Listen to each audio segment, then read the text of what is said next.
하신 하나님의 말씀은 출애굽기 7장 20절부터 25절입니다. 출애굽기 7장 20절부터 25절 다 같이 합독하겠습니다. 시작. 모세와 아론이 여호와께서 명령하신 대로 행하여 바로와 그의 신하의 목전에서 지팡이를 들어 나일강을 치니 그 물이 다 피로 변하고 나일강의 고기가 죽고 그 물에서는 악취가 나니 애굽 사람들이 나일 강물을 마시지 못하며 애굽 온 땅에는 피가 있으나 애굽 요술사들도 자기들의 요술로 그와 같이 행함으로 바로의 마음이 완악하여 그들의 말을 듣지 아니 여호와의 말씀과 같더라. 바로가 돌이켜 궁으로 들어가고 이 일에 관심을 가지도 아니하였고 애굽 사람들은 나일강 물을 마실 수 없으므로 나일강가를 두루 파서 마실 물을 구하였더라. 여호와께서 나일강을 치신 후 이레가 지나니라. 아멘. 네, 오늘은 첫 번째 재앙, 나일강의 물을 피로 바꾸는 하나님의 표적이었습니다. 자, 하나님께서 바로에게 보내셔서 이스라엘 민족을 내보내라. 저들이 나를 섬길 것이다. 자, 섬긴다는 의미는 예배드린다는 의미라고 말씀을 드렸습니다. 자, 그러나 마음이 완악하고 강팍했던 바로 하나님의 말씀을 순종하지 않았습니다. 자, 어저께 우리가 말씀을 나눴습니다. 완악함과 강팍함이 있을 때 혼자만 피해 보는 것이 아니라 그 한 사람으로 말미암아 온 가족이 피해를 입고 온 민족이 피해를 입는 것을 볼 수 있습니다. 자, 그래서 우리가 나라와 민족을 위해서 기도를 많이 해야 됩니다. 우리나라를 이끄는 지도자가 만약에 잘못된 길로 간다 그러면 그 피해는 오롯이 우리 온 백성에게 전가되는 것이지요. 그래서 우리가 항상 나라와 민족을 위해서 우리 기도할 필요가 있습니다. 자, 우리가 전 세계적으로 보면은요, 요즘에 물이 굉장히 귀해졌습니다. 우리 전 세계에서 물을 안정적으로 조달할 수 있는 나라는 전 세계 나라 중에서 약 한 50%밖에 안 된다고 합니다. 거의 전 세계 나라의 반절 이상이 물 부족 국가인데요. 우리나라도 물 부족 국가입니다. 근데 우리나라는 이 산이 많기 때문에 여름에 물이 한 번에 이렇게 홍수처럼 떠내려와서 그냥 바로 바다로 빠져버린다고 합니다.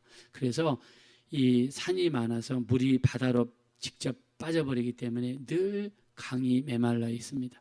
그래서 우리가 물을 최대한 가둘 수 있는 장치, 최대한 물이 바다로 빠져나가지 않고 가두는 장치가 우리나라에 필요하다고 해요. 또 두 번째 우리나라 물이 부족한 이유는요, 우리는 물 낭비 국가로 합니다. 자, 독일을 보면요, 독일 사람들은 하루에 한 사람이 물을 쓰는 양이 한 132리터 정도 된다고 해요. 코카콜라 여러분 그 큰 물병이 있잖아요, 1리터짜리. 그걸 한 130개 정도 쓴다고 합니다. 132개. 자, 근데 우리나라는요, 한 사람이 하루에 물을 얼마나 쓰냐면 386리터를 쓴다고 합니다. 그러니까 1리터짜리 병을 하루에 386개 정도를 쓴다고 해요. 그래서 우리나라는 물 낭비 국가라고 합니다. 그래서 물을 귀한지 모르고 막 펑펑 우리가 쓰는 경향이 있다라고 합니다. 전 세계에서 전 세계 인구의 4분의 1이 물이 없습니다. 식수가 부족해요. 아프리카라든가 이 보수하는 나라들 보면 물이 없어가지고 전형적인 물 부족 국가예요. 이번에 그 이스라엘과 하마스 전쟁을 하고 있죠. 근데 하마스에 물이 없으니까 이들이 물병을 들고 그 지중해 바닷가지 않습니까? 바로 옆이 바닷가에 가서 물을 떠서 그거를 어떻게 물을 씁니다. 물이 부족하니까. 전 세계 4분의 1은 절대적으로 물이 부족합니다. 자, 전 세계에서요, 이 물 때문에 지금 난리가 난 나라가 한 51개국이 된다고 그래요. 물 때문에 이웃 나라랑 서로 분쟁을 하는 나라가 51개국이 된다고 해요. 자, 그 중에서 가장 심각한 나라가 어디냐면 동남아시아입니다. 동남아시아에는 메콩강이 중국의 원난성에서 나와가지고 바로 미얀마, 라오스, 태국, 캄보디아, 마지막에 베트남을 거쳐가는데 이 메콩강의 길이가 무려 한 4,500km가 된다고 그래요. 강 길이가. 근데 이 메콩강에서 메는 어머니라는 뜻이고요. 콩은 강이라는 뜻이라고 그럽니다. 그래서 메콩강을 어머니의 강이라고 이렇게 부른다고 그래요. 근데 이거는 이 6개 나라를 거쳐가면서 7천만 명의 식수를 공급하고 그 다음에 그 못 사는 사람들을 위해서 수많은 물고기가 그렇게 많답니다. 그래서 그 4,500km를 가면서 그 주변에 있는 7천만 명의 사람들을 이 밥줄이랍니다. 밥줄. 물고기를 잡아서 시장에 내다 팔아서 그걸 먹고 사는 거예요. 근데 요즘에는 메콩강이 말라버렸어요. 왜 말랐냐? 저 북쪽에 있는 중국이 거기에다가 수많은 이 수력 발전소를 댐을 건설을 해가지고 물이 밑으로 가는 걸 막아버렸어요. 그래가지고 그 미얀마, 라오스, 태국, 캄보디아, 베트남 이 5개국의 나라 이 어부들이요 지금 이 먹을 이 생계가 완전히 지금 위기에 있고요. 물이 없다 보니까 농사가 안 되고요. 이 중국 자기 그 한 나라만을 위해서 그 댐을 쌓아가지고 지금 중국이 저런 일을 하고 있습니다. 그래가지고 그냥 막아서 이래가지고 지금 이 6개 나라에 지금 아주 그 분위기가 아주 심각합니다. 이 물 때문에. 중국이요 또 이렇게 그 인도로 가는 강이 있습니다. 인도로 강. 이 그 야루짱부라는 강인데 이 강이 티베트에서 발원을 해가지고 인도로 이렇게 흘러가면서 중국과 티베트, 인도에 있는 수많은 사람들을 먹여 살리는 거예요.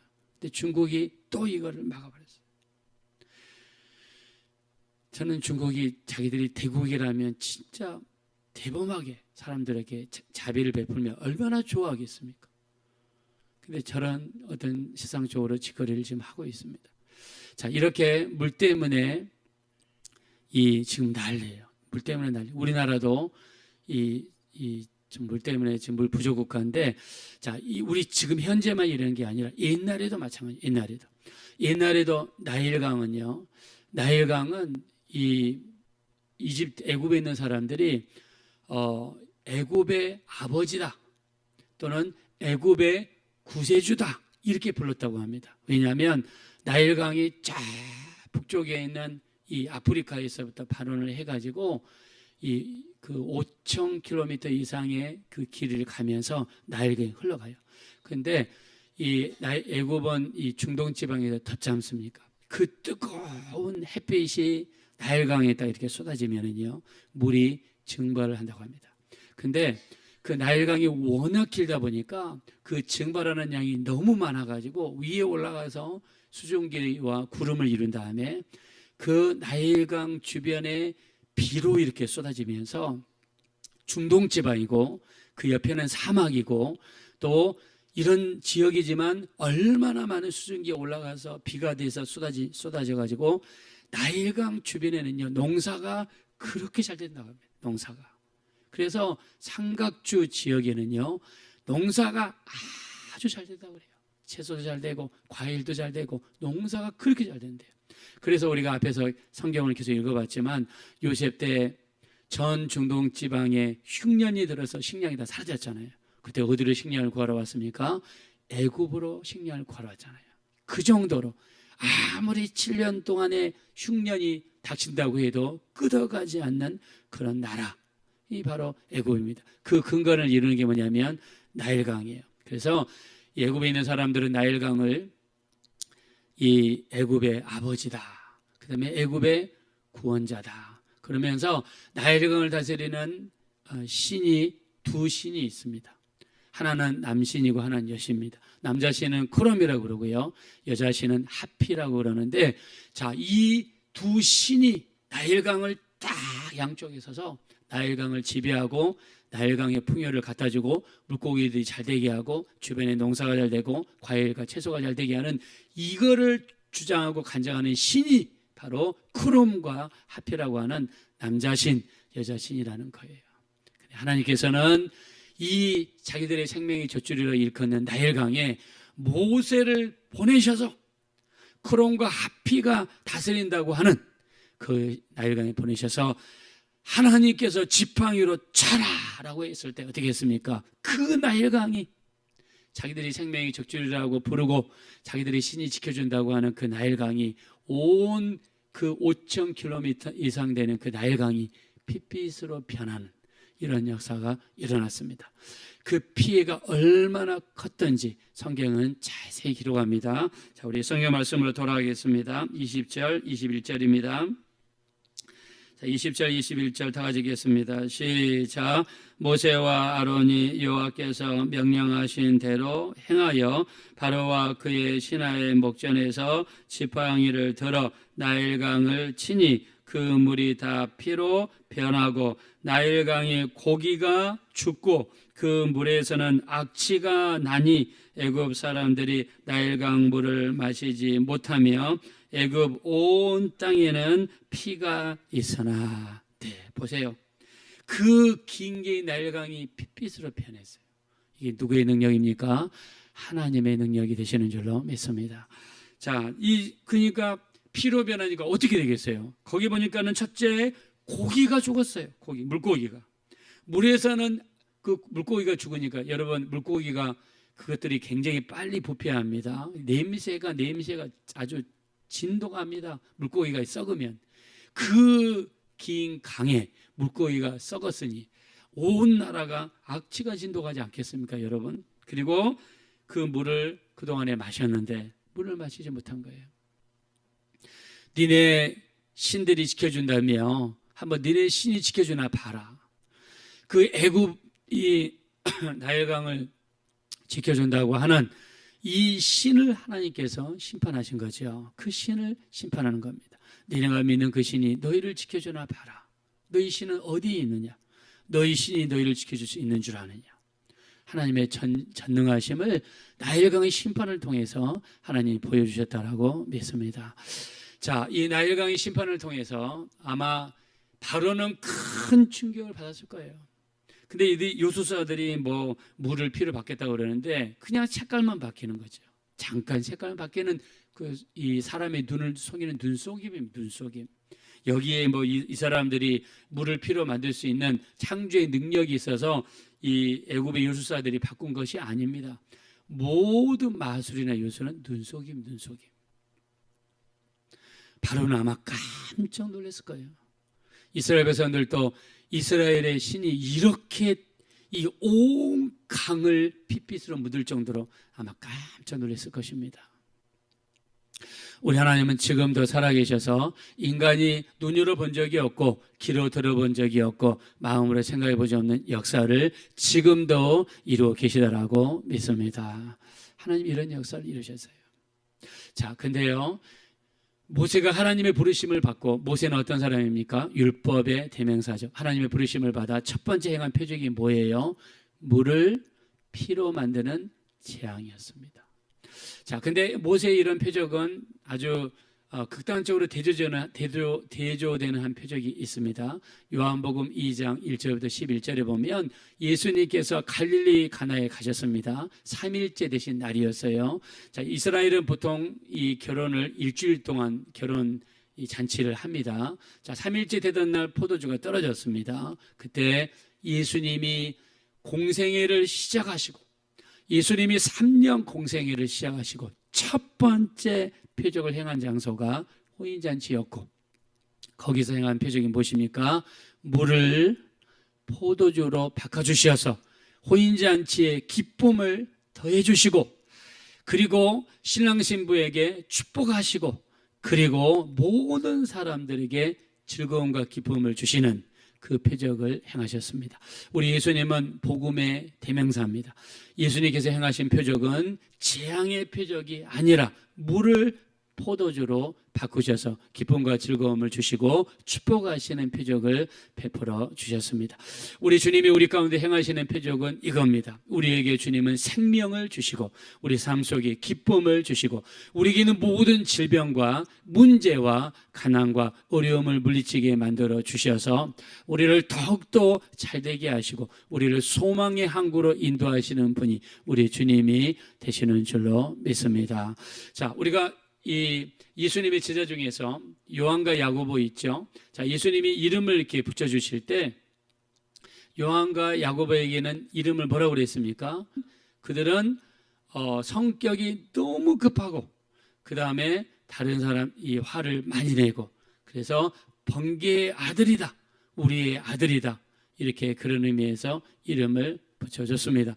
자, 근데 예수님이 사마리아 성에 갔을 때 사마리아 성 안에 사람들이 예수님을 영접하지 않았습니다. 요한과 야고보가 예수님을 찾아와서 이렇게 이야기하죠. 주님, 우리가 하늘에서 번개를 명하여서 저들을 치게 하려 하시겠습니까? 저들을 천둥번개로 치면 어떻게 했습니까? 이렇게 예수님께 제안했습니다. 근데 주님께서 너희는 그리하지 말라라고 주님께서 제안하시는 그런 장면이 나옵니다. 자, 예수님께서 표적과 기적을 행하실 때는 예수님을 만나는 사람마다 소경이 눈을 뜨고 또 죽은 사람이 살아나고 그리고 문제 있는 사람이 문제가 고침받고 어려움 있는 사람이 어려움에서 해결받고 또 사정 있는 사람이 주님 앞에 찾아왔을 때 문제가 해결받는 이런 놀라운 역사들이 일어났습니다. 이 예수님은 어제나 오늘이나 영원토록 동일하신 주님으로서 지금도 우리의 삶 가운데서도 이런 소망의 역사, 생명의 역사, 치유의 역사 우리 주님이 베풀고 계신 줄로 믿습니다. 우리 그 주님을 더욱더 의지하셔서 우리 가운데 생명의 역사, 치유의 역사, 또 해방의 역사, 자유의 역사를 일으키시는 그런 이적을 행하시는 우리 주님으로 말미암아 여러분 삶이 생명으로도 또 충만하게 되시기를 예수 이름으로 축원드립니다. 이 시간 기도하실 때 참으로 오늘 이 물을 피로 만드는 재앙을 통해서 이 애굽의 신을 하나님이 심판하셨습니다. 우리 예수님은 물을 포도주로 만드심으로 생명의 역사, 기쁨과 즐거움의 역사를 우리 가운데 허락해 주셨습니다. 우리 예수님은 지금도 치유의 역사, 생명의 역사, 자유의 역사, 또 문제를 해결하시고 또 우리 어려움을 해결하시는 그 일을 하시고 계십니다. 우리 주님으로 말미암아 늘 승리하며 우리 또 생명과 자유의 놀라운 역사가 우리 가정 속에 삶 속에 충만하게 드러나게 해달라고 합심으로 간절히 기도하겠습니다. 보라시고 잡으라시 하나님 진심으로 감사합니다. 우리 하나님 우리를 불쌍히 여기시고 우리를 긍휼하게 여주셔서 우리 주님의 생명의 역사로 우리 주님의 인도하심의 역사로 충만한 우리 모두가 될 수 있도록 우리 하나님이 인도하여 주십시오. 오늘 물을 피로 만드는 사건을 통해서 우리 하나님께서는 애굽의 신들을 심판하셨고 애굽에 있는 사람들에게 하나님의 전능하심을 보여주셨습니다. 우리 하나님께서 베푸시는 이적과 기사는 참으로 승리의 역사, 우리 하나님의 생명의 역사이심을 압니다. 예수님은 이 땅에 오셔서 물을 포도주로 만드심으로 말미암아 우리에게 기쁨과 즐거움을 주셨고 생명의 역사, 자유의 역사를 허락하여 주셨습니다. 오늘도 우리 각 가정을 기억하여 주셔서 우리 주를 의지하는 자마다 생명의 역사로 충만하게 도와주시고 치유의 역사, 하나님의 도우심의 역사, 문제 해결의 역사, 하나님의 인도하심으로 충만한 우리 모든 가정들이 될 수 있도록 우리 하나님 축복하여 주시옵소서.